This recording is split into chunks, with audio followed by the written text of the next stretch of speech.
10:30.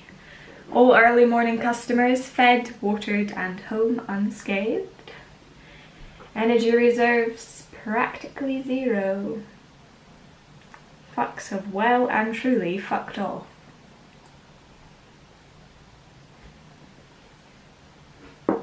I'm stood behind the till, enjoying the familiar mid-morning lull before the utter madness that is lunchtime, when I look up and see a lady who looks like she belongs in Downton Abbey, staring at me.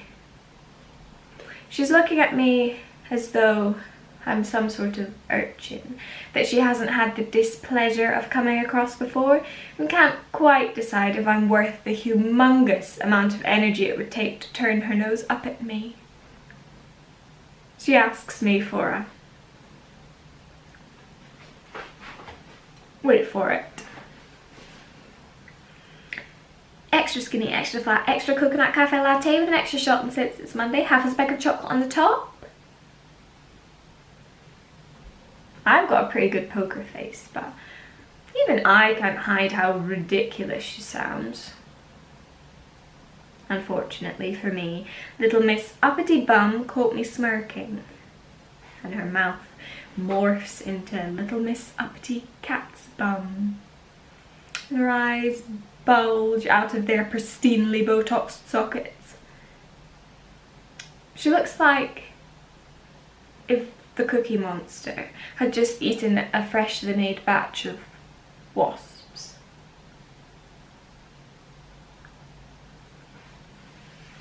Problem, she hisses, and I can feel the spit pellets sucker themselves to my face. The horror? Okay, Sarah, calm down. You need this job. She's not worth getting fired over, I think. Not at all, madam, I say, with all the politeness I can muster at 10:30 in the morning. Luckily for her, I'm not at quite the right level of done to be 100% honest with her, but there's time yet. I make Her Majesty's coffee, and she seats herself at the table I had just cleaned, because apparently all the other perfectly clean tables don't have a good enough view of the lake. I can think of a particular spot with a really great view. She is naturally disgusted that there's still a damp patch where the spray hasn't dried yet, and orders me with a click of her fingers to clean it up immediately. I'm half tempted to just spit in the cloth and watch her face contort.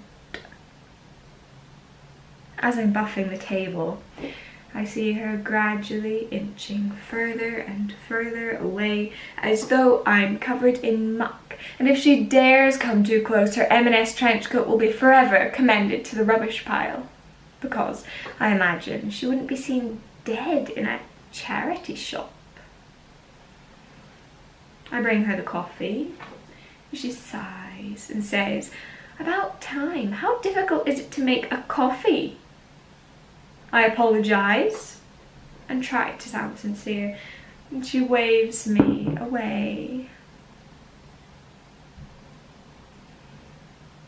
Unfortunately for her, spit looks a lot like foam.